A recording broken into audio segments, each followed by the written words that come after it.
आश्विन मासर प्रथम पक्षरे पड़ुथिबा अमावास्यार नाम महालय अमावास्या।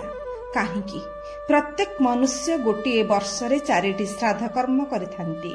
पितृश्राद्ध, मातृश्राद्ध, महालय श्राद्ध और दीपदान बा पय श्राद्ध। किंतु सबु श्राद्ध मध्यरे श्रेष्ठ हेउछि महालय श्राद्ध। कारण एही दिन मनुष्य जो जल तिल अर्पण करती ताहा पितृपक्षर 3 पीढ़ी, मातृपक्षंकर 3 पीढ़ी सहित समस्त देवा देवी यक्ष रक्ष गंधर्व किन्नर नाग ऋषि पशु पक्षी वनस्पति औषध आदि सचराचर समस्तंक पई उत्सर्गीकृत करा जाय थाए।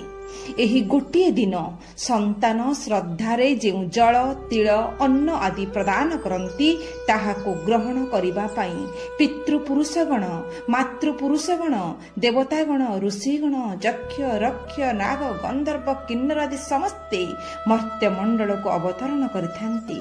समस्त महान आत्मा माने संतानर गृहरे एकत्र हेउथिबारु एहार अन्य नाम महालया अर्थात महान आलय बा गृह।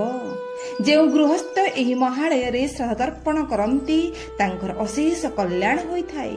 जदि बा मनुष्य वर्षक मध्यरे कौनसी भी श्राद्ध कर्म करि पारि नथाए तेबे एही महालय श्राद्ध देवा द्वारा तांकर सबु दोष कटि जाइथाए आ पितृपुरुष माने संतुष्ट होई कल्याण करिथांती।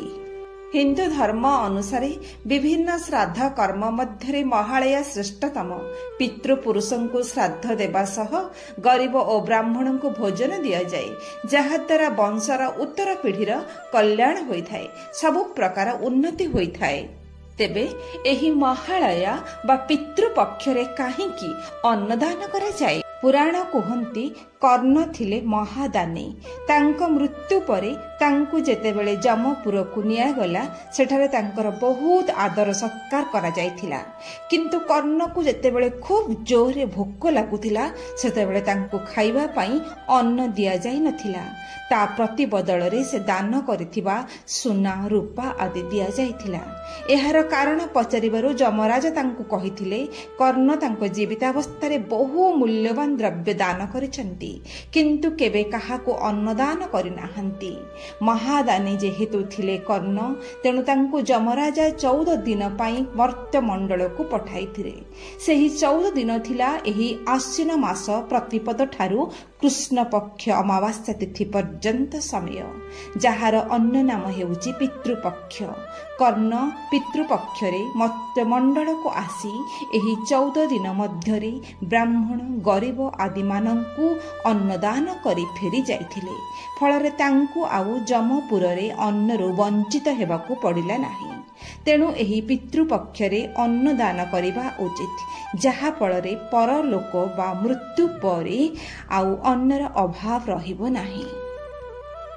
विश्वास करा जाय जे महालय दिन प्रत्येक शिल्पी माँ दुर्गांकर आखि प्रस्तुत करिथांती। एहा परे माँ दुर्गांकर मूर्ति गुडी को अंतिम रूप दिया जाए। एही महालय अवसर रे आश्विन मास कृष्ण पक्ष अष्टमी बा मूलाष्टमी ठारू आश्विन मास शुक्ल पक्ष अष्टमी बा महाष्टमी पर्यंत प्रतिटी शक्तिपीठ रे आरंभ हुए देवींकर 16 दिनात्मक पूजा। श्रीक्षेत्र राजराजेश्वरी माँ विमलांक पाखरे मध्य एही पूजा अनुष्ठित हुए। किंतु एक अनन्य और विरल परंपरा एठी देखा जाए, ताहा हेउछि दुर्गा माधव उपासना।